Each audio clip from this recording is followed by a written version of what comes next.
When rovers land on Mars, they travel all the way to the red planet protected by a rigid aeroshell, or heat shield. The size of that structure limits just how much scientists and engineers can fit inside. And if you look at all the origami that's involved in packing a rover, like we're sending to Mars right now, into that confined space, and then having it deploy in the right sequence during that timeline when you've only got a certain amount of time to do it, it's very complicated. So Neil Cheatwood and his colleagues at NASA's Langley Research Center in Hampton, Virginia, have come up with a different idea: an inflatable heat shield.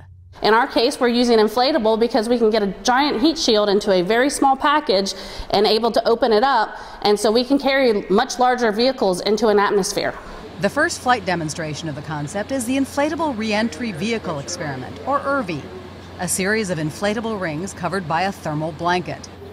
What looks like a 10-foot diameter mushroom will be packed, uninflated, into a 22-inch diameter rocket and launched 280 miles in the air.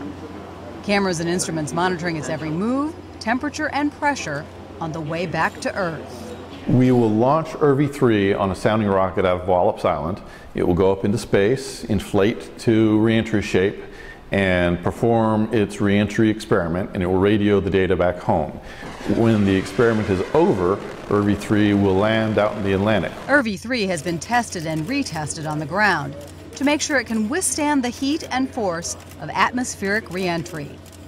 The first line of defense against those conditions, the thermal blanket, is made up of layers of commercially available materials. This combination includes Nextel, which is an aircraft engine insulator.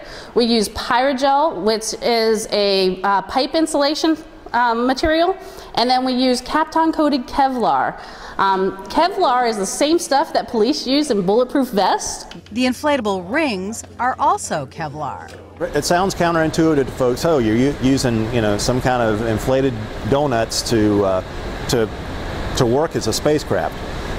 But it's a combination of using materials that can handle the high loads and then properly inflating them. IRVE has already had one successful test. Assuming IRVE-3 does as well, engineers hope to expand the concept, literally, and test a larger inflatable in the future.